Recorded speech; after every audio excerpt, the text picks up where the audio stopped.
Welcome to Fearless and Flawed. Today, we're joined by Rhea Lana Riner, the accidental entrepreneur who turned a living room sale into a nationwide franchise. She's the founder of Rhea Lana's Children's Consignment, a pop-up event model that's grown to more than 120 locations across 26 states. What began as a way to stretch her family's budget became a thriving business, a franchise empire, and a mission to empower women to build sustainable businesses of their own. In this conversation, we'll explore how Rhea transformed a simple idea into franchising powerhouse, what she's learned from going toe-to-toe with the US Department of Labor, and the resilience it takes to keep growing after setbacks. We'll also dive into what it means to build a business outside a major city, how to foster community through franchising, and the lessons Rhea now shares with women looking to take the next bold step in their own journeys. I'm Serena, and I build systems that make leaders impossible to ignore, turning podcasts into pipelines and webinars into cash flows. And I'm Sara, an email marketing pro here to convert clicks into cash. Together, Serena and I are two women in charge, digging into the fearless, the flawed, and the fabulous journeys of female founders rewriting the rules. So let's dive in. Welcome to our show. Hi, Serena. Hi, Sara. It is a pleasure to be here and join you two. Likewise, we've had a lot of conversations with you beforehand, or one conversation, but Rhea Lana is her name. People are not going to forget it. She's a powerhouse, but just that name, you're all in for a great episode because she's the epitome of girl power. I was just going to say it's fun to be here, and it's been a journey, but you ladies are inspiring as well. So thanks for letting me be on today. So you've said it all started with a single living room sale. So tell us, how did this all start? And let's just go straight to the very beginning. And this is an amazing story, and I can't wait to share this with everyone. So. Well, Serena, it started almost 30 years ago. I was a stay-at-home mom with 3 small children. We were living paycheck to paycheck, but unfortunately, one paycheck wasn't quite making it to the next paycheck, and money was tight. And I do have a college degree, but it wasn't very useful, to be honest, like a teacher or a nurse. And my husband had actually taken a move from the corporate world to nonprofit work. So I was trying to figure out how I could creatively add to our family budget. And that's really was the motivation. It was kind of the why behind it is if my kids were ever going to take a soccer lesson or, participate in a dance class, I had to figure out how to come up with some extra income. And so I had always loved secondhand shopping. There really weren't a lot of great opportunities in those days for high quality secondhand shopping. And so I really didn't have big visions for big business. Honestly, I just wanted to try to help my friends, other moms like me. And so I invited friends, and my very first sale was in my living room. We moved the furniture out. I set up 3 racks of clothes. I was so excited when 11 friends let me have their things, and I washed them and ironed them. And we had these little string tags that I still use to this day. In the US, we have garage sales, and I didn't want it to be compared to a garage sale where things were just piled up and junky. I really wanted it to be like a boutique setting, and yet with these wonderful prices that moms could afford. So that's how it started. So you took your circumstance at that moment and turned it into a thriving business. So let's talk about what it is that you actually do. Let's just go down and go into specifics. And then, this is so exciting to be here today. So what we do is children's consignment. And what that means is we create this marketplace of secondhand children's things. So it's clothing and shoes and toys and books and nursery furniture and maternity clothing for expecting moms, just everything that a family needs for their children. And it's called consignment. And so when a family sells their items with us, they make 65% of the price. They set the price themselves. And then we keep the 35%. And that's what we use to pay overhead, rent and marketing and all the things people to run the event. And so we create this beautiful marketplace for families. One of the things that did set us apart in the very early years is after that very first sale in my living room. Again, it was in the 90s. I don't know if you can picture yourself back then, but we weren't all carrying around a computer like our phone that we have now, And so after that very first sale, we actually computerized it. And so we joked that we were probably having the only barcoded garage sale in the world at the time, because back then stay-at-home moms didn't have computers in their homes. But for us, it was a way to really have this excellent experience, because I really wanted to be able to guarantee every item, so that when a mom brought her things to me, I could print out a report and I could tell her exactly what had sold for exactly how much. There was no guessing. It was just very high quality. And that was really the experience I had always been looking for with not only did I want to make money for my family, but I wanted it to be this trusted experience. And so our niche has been creating this trusted experience in consignment, which really we were sort of ahead of our time. There was consignment opportunities out there, but not necessarily high quality experiences. So I just absolutely love the fact that you took your personal circumstance, turned it into a business to help your family and help so many others as well. I mean, it's an incredible business model. I mean, it's something that we don't have here in London, in the UK, or not that I know of. Our closest thing to this is like eBay and stuff like that, but it's not the same model. Well, I was going to just add one other thing that makes the model a little unique is that there had always been consignment stores, but my goal was never to open a store. And people would say through the years, Rhea Lana, when are you going to get serious and open a store? That was never the end game. I really wanted it really just to be this event model. And so we only do events. We do one in the fall and one in the spring. And again, as a mom, I was my customer. And so, moms, we're so busy, moms are juggling so many things. And so I wanted to just gear up and do one time. So moms can gear up and clean out, in the fall, and then we gear up and we clean out in the spring. And then as far as shopping, we'll have families that come in and they'll buy everything they need for all of their children for the whole season. And so that's one of the other uniquenesses about it is there's just a lot of momentum that we can build to have these events, but then we can all be done and go back to our life. So it's just another thing, Serena, that makes it a little bit unique and why we kind of disrupted the marketplace in the world of consignment. So does that give you the dream career job business where you actually get downtime as well from it, that you're not constantly in the weeds? Yeah, I would say yes. Yeah. And that's what I loved about it. And I think, we now offer franchises and that's what we love to explain that you can. Now, it's not that you can always turn it off, especially now that we have so much social media, you can't, but it is definitely an incredible benefit and flexibility. You can gear up and you work a lot to pull off this event and then you gear back down and you can go do other things. Some people have other jobs, other businesses, kids that they're raising. And the neat thing is it really does have the profitability potential. We can't make promises, but it has that potential to really replace a full-time income where you're working a lot less. This is so ahead of its time. I was a consignment shopper in the early 2000s, right? So I kind of know that idea of you go in, some of the clothing is, it's not great. You have to, double check the clothing to make sure what you're buying is actually of some good quality. So you were very forward thinking in not only your model, but taking it from the living room to then now expanding it to this twice a year model where there's these big events promoting that. But really, I can hear it in your story and your voice and the way you present yourself. You're very detail oriented, which I think bodes, sometimes you don't see that in this type of setting. So as you scaled, I guess, as we hear your story and think, holy crap, 120 locations, 26 states. She started in the living room. Can you just shed some light on that scaling process of such a unique business model? How did you scale? How did you find the help? And more important, the US government, Department of Labor came knocking at some point. Let's get the tea on that.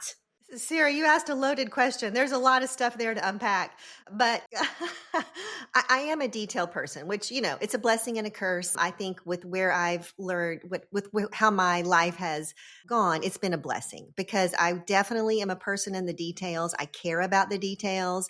I think to answer the first part of your question, I wasn't in a big hurry. And I think I didn't have this big desire to have some big business. Really, I was just kind of doing the next thing. And I didn't bet on my life savings. It really was a very slow journey. I had zero business background. I really didn't know what I was doing. And so for me, it gave me a chance to kind of learn as I went. And each event was another course correction. And we'd add to the software to create, we were solving operational issues with our software. I always wanted to make the next operation at the event perfect. And then we were able to then create this software then that supported that operation. And so it was a slow process. It really was, but it gave me a chance to figure out that I loved what I was doing and I loved solving problems. I loved serving moms like me. And so it was a slow process. But again, I was developing this passion that we were actually serving moms. We were solving problems out there, but it wasn't easy. And the next part of your question talked about fighting the government. I was barely above a stay-at-home mom when I found myself in the crosshairs with a regulatory agency of the federal government. We had maybe been franchising about 4 years. We were growing rapidly. And I had never spoken to an attorney in my whole life before all of a sudden I'm on the phone with DC attorneys. And again, it was the Federal Labor Department. But it started into this almost a 9-year journey, and it was a long battle. I ended up actually suing the government. And I promise that you don't grow up hoping you're going to one day sue the government. But I just found myself in this position. My back was against the wall, and they were, for one thing, they had overreached, and they had done some things that were really above and beyond what they should have done. And I've kind of learned now that is kind of what happens sometimes, is that they'll go after someone who's a leader in an industry in order to affect the whole industry. But what I realized early on, which they told me, is that they were not going to apply the same standards to the rest of the industry. And so my little business, we would have gone out of business. And so I really had no option but to fight back. And I guess the thing that gave me I was terrified. I had millions of dollars of fines over my head. But I just didn't think we'd done anything wrong. And I knew that I was every day doing the right thing. And one story I would love to tell is, again, I was terrified. I was naive, but I do have some values that I operate on every day. And I remember early on the phone with these attorneys in DC, because there was a group that supported us. They were a nonprofit group, and I'm thankful because I couldn't have afforded the fight. But they would ask me these questions, learning about our business, because then if it's innovative now, it was definitely innovative, back then. And so I would answer the questions to the best of my ability. And one time they said, "Rhea Lana, this is so interesting because every time we talk to you, you give us the same answer. Like your story isn't changing. Your answers aren't changing." And I sat there kind of dumbfounded, and because I'm just going to tell the truth, to the best of my ability, I was going to tell the truth every time. And they just said, "Well, really, business owners that we typically are defending, they don't do that. Their story changes. Things shift with the wind." And so it was to me, it was the obvious way that we do business, is that we're going to be honest. We're going to treat people well. And so that was an early lesson I learned with that. But it was a long journey, Sara. I mean, it was hard. I had to learn a lot because, again, I was leading a kind of a small franchising company. I think I maybe had 3 full-time employees. And the government was kind of trying to make me out to be some huge corporation. And and I'd go to DC and I was a stay-at-home mom from Arkansas, and through the journey though, I did, I learned a lot. I grew as a leader, a lot of doors opened. I ended up being able to represent other small businesses that were being overregulated, and there was abuse out there. And so I did have a chance to go to DC, Washington, DC, and I testified before Congress several times. We even had a children's consignment bill that didn't quite get passed, but I just learned a lot and I grew a lot. And I think that's, probably the lesson I would just love to just say is that challenges are going to come. That's just part of life and business. And it's what we do with those challenges. I mean, I definitely wanted to lay on the floor and cry. And I probably did that in private a few times, but then you just, you got to put your big pants on and get out there and do the thing that you need to do to protect your company or whatever position you are in, the people there that you are there to fight for and protect. So, I mean, it's so easy for us to avoid confrontation, conflicts and stuff, but you kind of face this head on. What was the outcome? The outcome, that's a great question. So let me say first that we made it to the DC Circuit Court of Appeals, which is one step down from the Supreme Court in the US. Okay, so we made it very high. We actually won the first round, which was huge. In 2019, we ultimately lost the case. And so we found ourselves in this position to quickly need to change our model. And I think it's just a testament, though, to the strong women in my company, because we'd been fighting the government for about 8 or 9 years. And during that time, we'd had a chance for more of our franchise owners to become these strong women, lady warriors. And so in a matter of about 4 weeks, we flipped our model. It was right before the next season of events. And I still run our flagship event in Arkansas. And so we started with changing the model. And it was risky. We didn't know if the changes were going to work. And so it was scary, but we had been thinking about it. We'd been planning for it. If we did lose the case, here's what we're going to do. And then we just we took the flagship event through that. And then we had about 100 or 90 franchises at the time. And just one by one, we'd take everyone through. And so the neat thing is we lost, but we pivoted. We had to be resilient and change. We made those changes, and those changes have really turned out to improve our company overall. I don't ever regret the fight because we needed to fight. But then the changes that came, and then actually COVID was the very next year. So that was a whole nother battle. But through those couple of years, we've made some really big model changes that have really put us in a strong position for the future.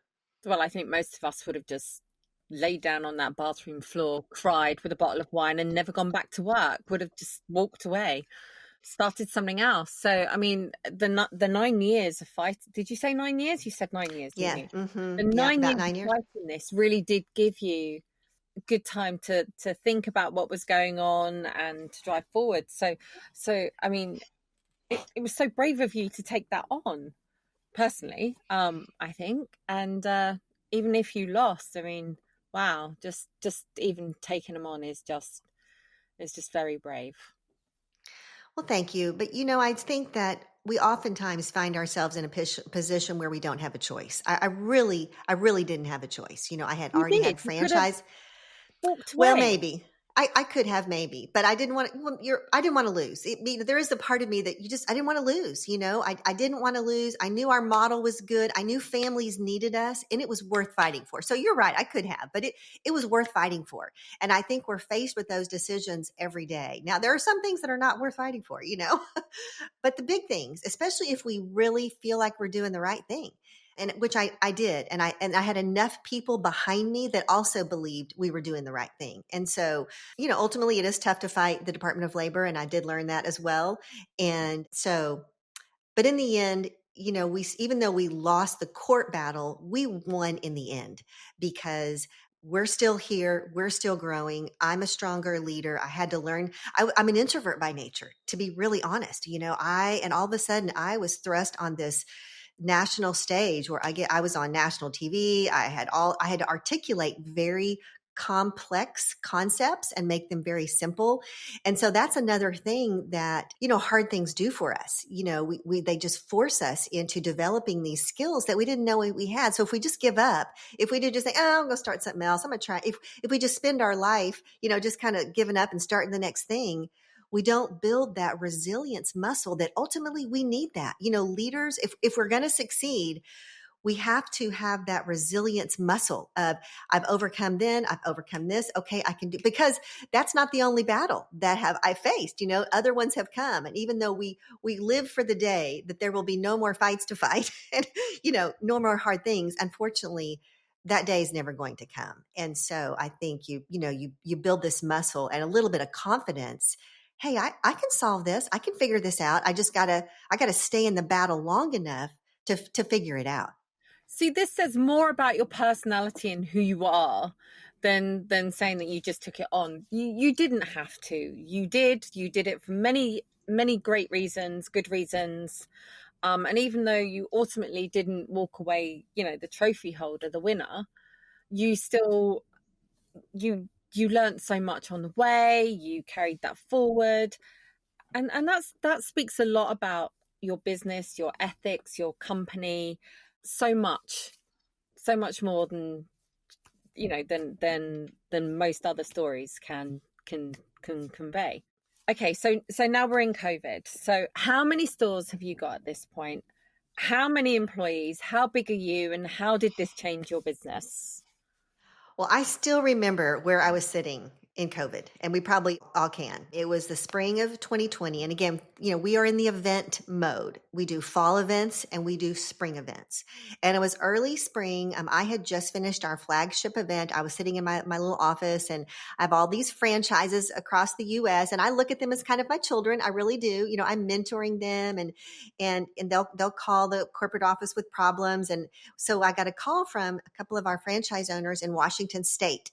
It's on the coast in the US. And they had said, hey, they're talking about some sort of sickness that's going on, and we might have to cancel our event. And I said, no, the show always goes on. We never cancel events. Well, that shows you, I definitely had to eat some humble pie, because they did cancel that event, and we canceled all of our events going on across the US. And it was a terrifying time. And I still remember sitting at my little desk going, wow, I thought fighting the government was the hardest thing I would ever do. Now I've got a global pandemic when every event in the world was canceled, and I'm in the event business. And I do remember thinking, but we just fought the battle with the government. And so what we were used to fighting, I was used to fighting. I was used to trying to find the silver lining, trying to find the solution. And so we were used to fighting. We'd become these warriors, and I'd become my personality was really not a fighter. I love peace and I avoid conflict, but I was going to fight for what I believed in. And what's interesting is we really didn't skip too many events or too much time. And we were back in the game in really a couple of months. And back to my flagship, we worked with the governor of our state here in Arkansas, and we put on one of the very first large events we did. You guys remember all the things we were all doing during COVID, the masks and the social distancing and all the things, So we put together this three ring binder and met with our officials, and and so we kind of set the model of how we could have safe events. And, across the US, some states were open to it and some states weren't.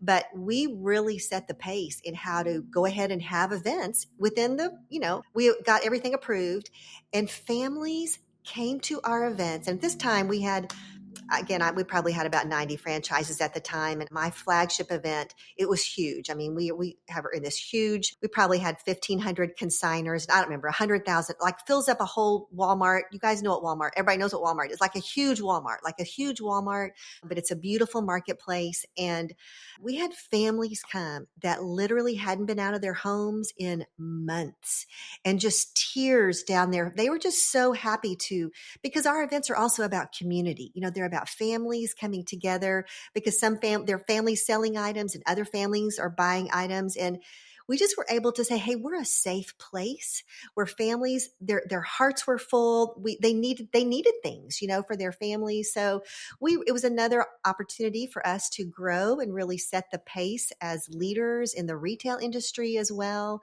It was a great learning opportunity, but it wasn't easy, because again, we were hosting an event. It was like 100 degrees, and I have all my team, we're wearing masks, and we're trying to talk to customers through, you guys remember how hard it was to do business in those days. But we did it, and families appreciated it, and they just have continued to lean on us through the years. You just keep challenging and tackling every single obstacle with grace. And it's really wild, not just from starting a business, right? But through the lawsuits and now COVID.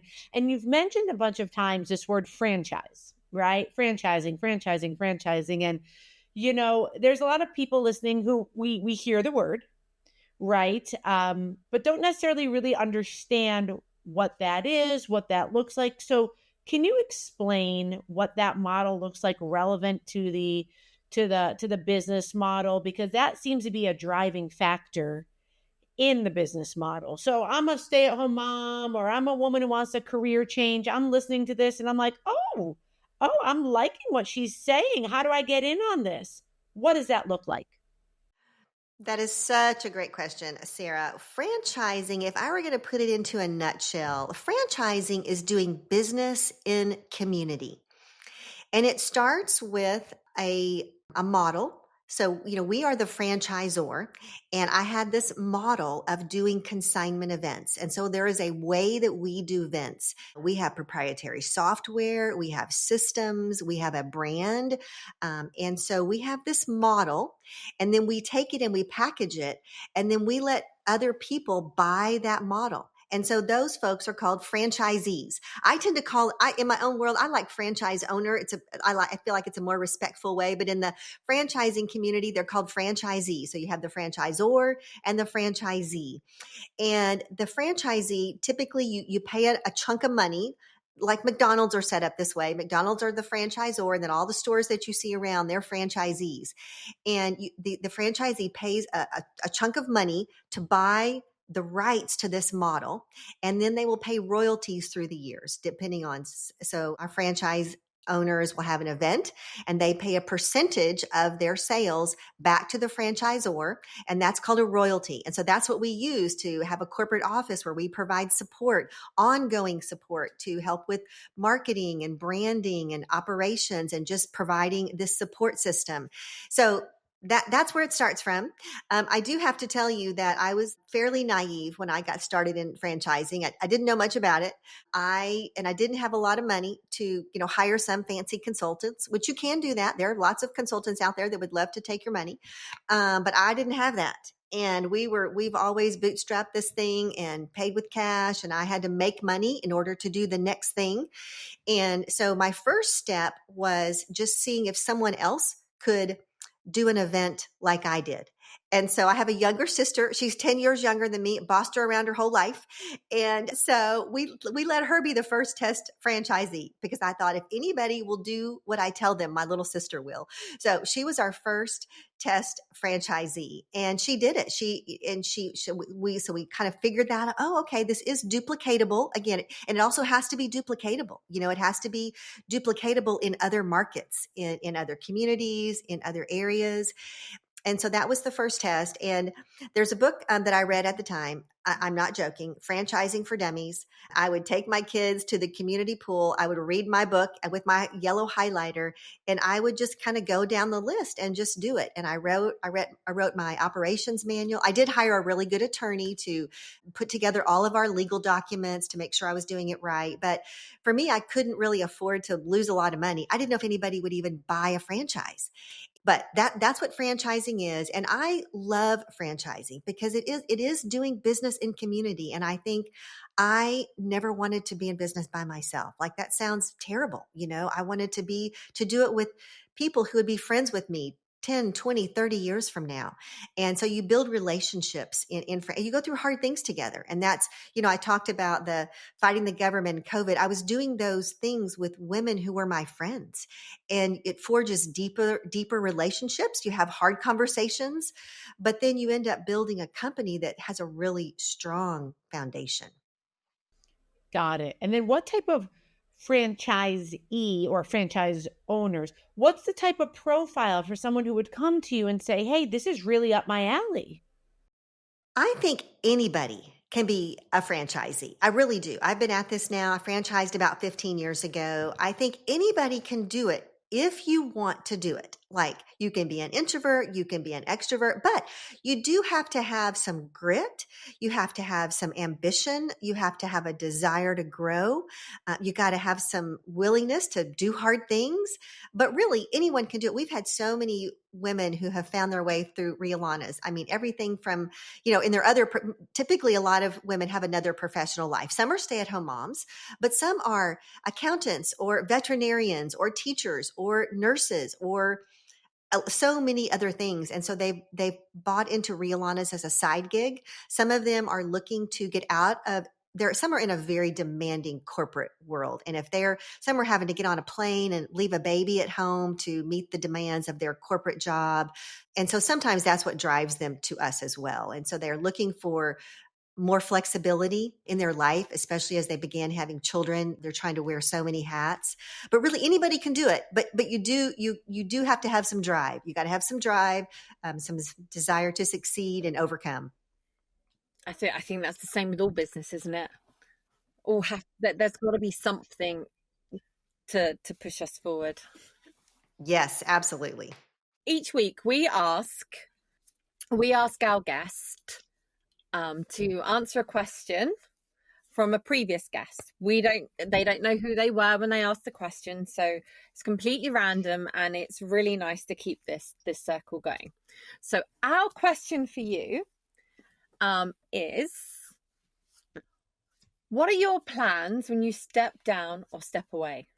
Very intriguing question there. What are my plans when I step away? I don't have plans to step away yet. Of course, I'm 61, so of course I'm thinking about it, and people ask me.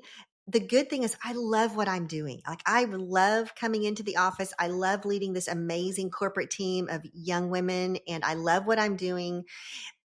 When I step away, I'm sure that I will spend more time with my grandkids and my kids. I've got 5 grandchildren now, and I'm sure that I will spend more time. But I feel that I will always be mentoring women in some capacity because I just love it. I love seeing women come into their own and just discover this uniqueness. Really some have lost their voice, and so sometimes it's rediscovering that voice. Maybe it's rediscovering a passion.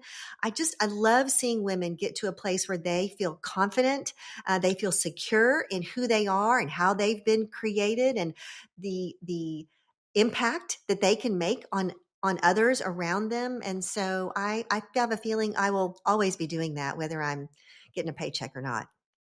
Well, one of the great things about franchising is that you kind of see the top level, don't you? And then everyone else kind of does their own thing.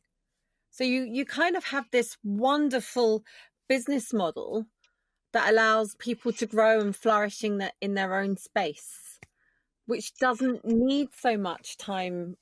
I mean, I'm sure there's huge amounts of time that you spend on the marketing and the big picture business proposition, but you built this space for other people to grow and to flourish and to keep this company going, unlike many of us, she says, talking about herself, who has wrapped herself up in her own business so much that it would be hard for me to step away.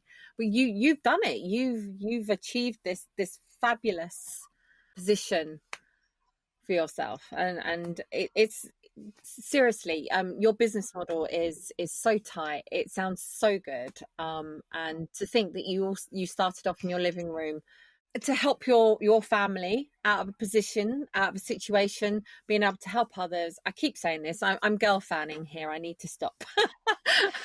Well, Serena, you're so kind to say that, and you're so gracious. And I would just say, it hasn't been easy. And there has definitely been some betrayals through the time. In order to step away, you have to lean on people. You have to depend on people. You have to train people. You build these close relationships and you believe in people. And some people, man, they rise to the occasion. And I've got so many women in my company who've become amazing, but I've also been betrayed along the way. And there's been some heartache. And sometimes that's when you want to hang your hat up sometime and go, man, like, I didn't see that coming. And that's discouraging. But the neat thing is, as you do keep trying to replace yourself and try, because I've learned you can't grow unless you're continuously replacing yourself. You have to always be training people to do what you do and the why behind why you did them. But that's what I'm learning is gradually, the longer that we'll stay in business, I have got more and more incredibly capable people, both as franchise owners and then as a corporate team. We are finally building out layers of leadership. And that's what it takes, because you need layers of leadership that are constantly mentoring the next generation of leaders. And And so I do have a goal to be able to step away more so that other leaders around me can take over. But it's definitely a process, and it hasn't been easy. And so I would never want to make it seem like it is, because there's definitely been some hurt along the way. You believe in people and they sort of let you down, but then you find new people who then just are amazing. And so that's the fun part of the journey. Love that. So optimistic. And what would you ask our next guest? You have no idea what they're going to do, what industry they're in. What's the Rhea Lana question of the day for them? What are the top 3 challenges you faced, and how did it build resilience in your life? I love that. Top 3. Oof, you might have some people talking for hours about just one, but I love that. The top 3 challenges you faced in your life, and how did you resolve them? I love that. I think the thing that's so, as I'm hearing your story too, is that this is, and going to your website and really understanding kind of what you've built. This is not, and correct me if I'm wrong, but like this is an extension of who you are. So this is a very personal type of story too. And we keep referring to the living room sale, but that's important because this is not something that, okay, I have my personal life here and I have my professional life here, and I keep them very separate. And some people do. And I'll never understand those people because I'm not that type of person. But there's something very admirable about the person who can just leave work at work, if you will. And so I find your story really, it's not just about the business challenges, but I have to imagine there's, self-esteem, confidence. Can I do this? Franchising for dummies, right? Like saying that out loud, where sometimes in business, it's a lot of smoke and mirrors and puffing out your chest, but kind of being very like, hey, I bought the book because I was a dummy about it. And that's okay. We're all dummies about everything until we figure it out. So I love that idea of resilience and challenge as not being a foe or an enemy to the process, but as welcoming it. Because like you said, with each challenge, there was a new experience, a new growth, a new confidence. And so with that in mind, what's the future look like? Where are we taking this business model in 2026 or 2036? Sara, you are very right that part of my journey has been lots of self-doubt, lots of insecurity. But I think it's why I do love talking about it, because I just know there are so many women out there that feel just like I did.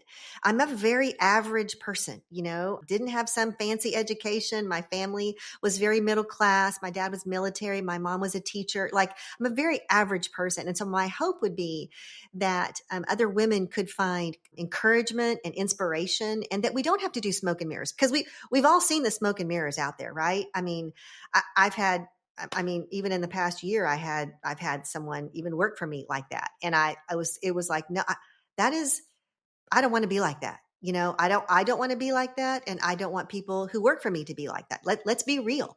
Because if we're real, then we can solve problems and we can have real conversations, and we can all work toward becoming better humans. Because that's what, we want to leave this place better than we found it. So in light of that, my goal when I do think ahead is I want to keep growing as a leader. I had a chance just last week to speak at this conference. Do you guys, Square, the little white terminals, Square, that people use in coffee shops? And well, we teamed up with Square a couple of years ago. Well, they asked me to come speak it. They said, will you just come sit on a panel? Sure, that's fine. Well, oh my word. I ended up going to Oakland, California last week, and I had no idea that they were inviting 8,000 global employees from all over the world and they were putting on this huge conference. And anyway, it was terrifying. I'm not going to lie. It was terrifying. I was on the stage with these 3 other 30-year-old men. They were super cool. I was the grandma on the stage, but it was a learning experience for me. I had to learn hard things. I had to communicate hard things. I had to try to engage with this huge audience. But I say all that because my hope is that I would keep growing as a leader. And so then my team that's following me sees, hey, Rhea Lana, she's not retired. She's not lazy.